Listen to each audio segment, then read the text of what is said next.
পরপর 6টি ম্যাচে হারের পর টানা 5টি ম্যাচে জয়। সত্যি এভাবেও ফিরে আসা যায়। রবিবার আইপিএলের গুরুত্বপূর্ণ ম্যাচে দিল্লি ক্যাপিটালসকে হারিয়ে প্লে অফের আশা বাঁচিয়ে রাখল বিরাট কোহলিরা। দিল্লিকে 47 রানে হারালো আরসিবি। অপরদিকে আরসিবির বিপক্ষে হেরে 16 পয়েন্টে পৌঁছানোর লক্ষ্য হাতছাড়া করল দিল্লি ক্যাপিটালস। দুই দলেরই এখন প্লে অফে পৌঁছাতে হলে নিজেদের শেষ ম্যাচে জেতার পাশাপাশি তাকিয়ে থাকতে হবে অন্য দলের দিকে।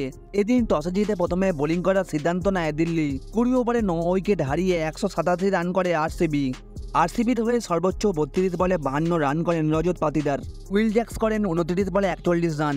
বিরাট কোহলি করেন 13 বলে 27 রান।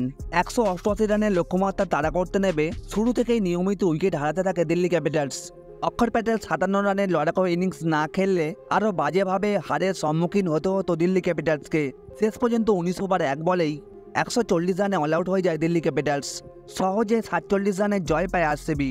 এই মুহূর্তে আরসিবি 13টি ম্যাচ খেলে তাদের পয়েন্ট সংখ্যা 12। আরসিবি শেষ ম্যাচ চেন্নাইয়ের বিপক্ষে।